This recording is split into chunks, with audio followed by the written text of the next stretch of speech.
from the Aaron Public Library. Today on Fiber Fun, I'm going to show you how you can crochet.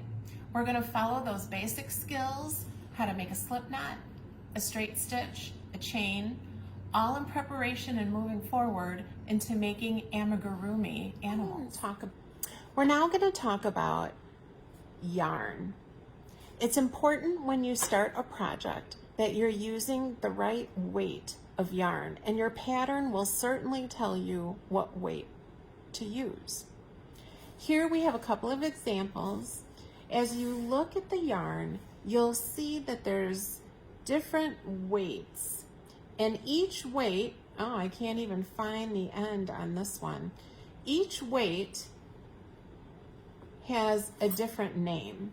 So there's worsted weight, there's fingering weight. Fingering weight, something like this, is thinner, then you have thicker and a little thinner. And you can tell that depending on the weight that you use will create a certain kind of garment. So make sure on your pattern that you're using the right weight of yarn. Always check the instructions.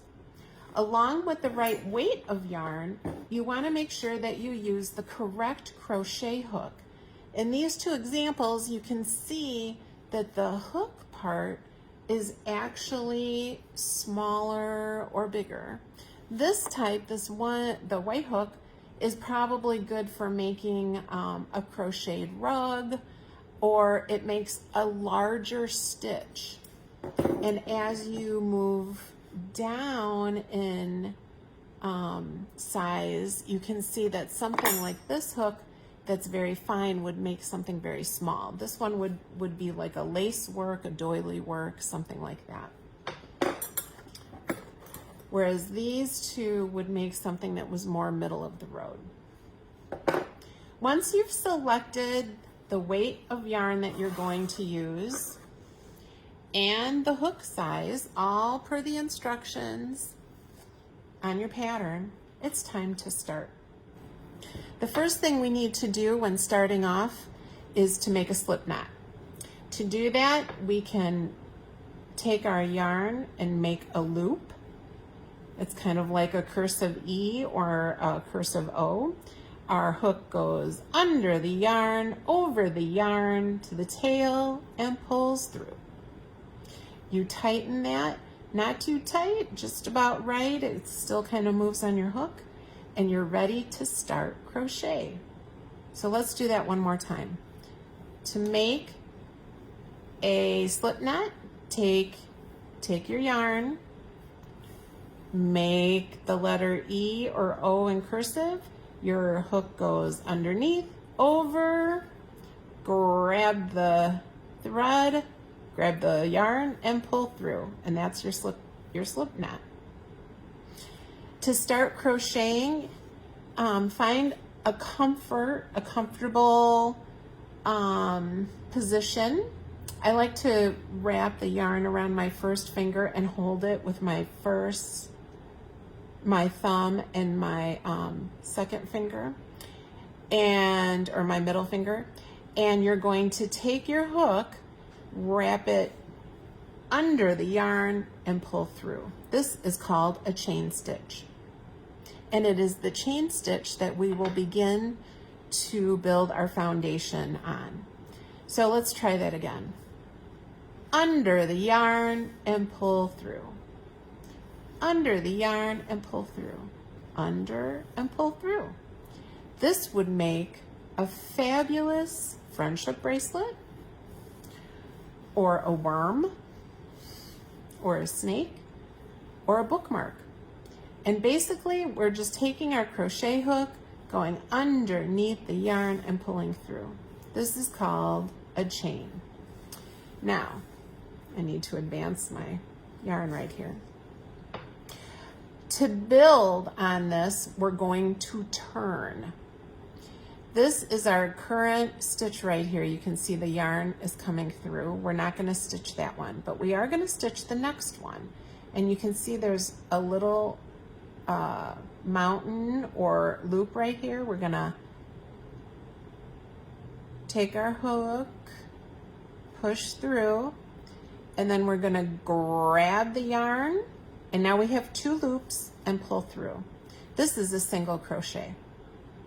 Let's try that again. You can see here's our work stitch. We're gonna insert the crochet hook into that loop, pull the yarn through. We have 2 loops and pull through. This helps us build into an item. So we're going to insert our hook,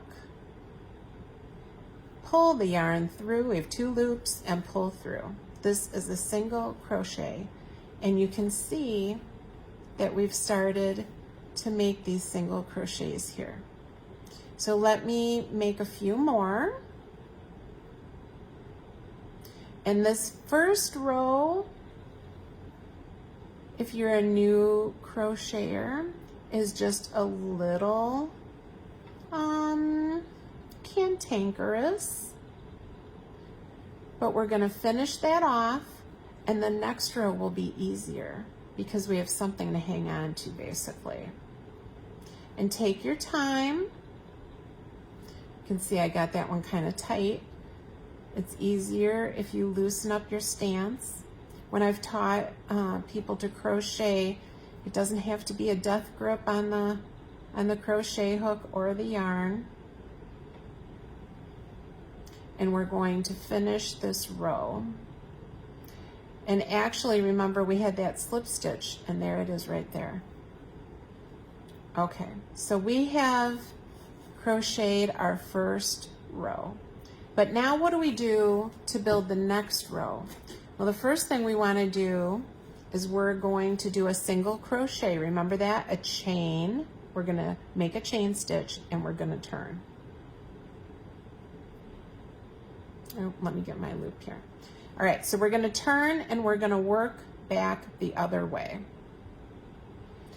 And play around with ways that are comfortable to hang on to your project.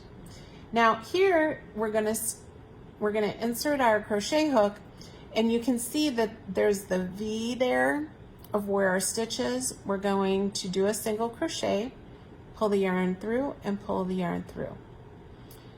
To find that next stitch, look for the next V, which is right here.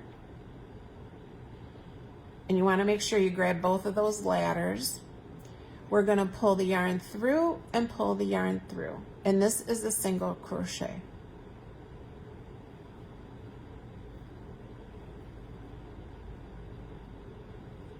So what we've done today is we've made a slip knot, a single crochet, and we learned to turn and go back. What can you do with these skills? You can make a pot holder, a friendship bracelet, or you can investigate in any of the books that we have in the library and learn more skills.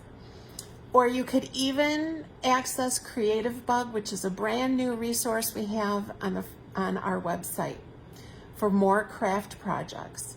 We'll see you next time on Fiber Fun when we learn to decrease and increase a stitch and how to make a circle.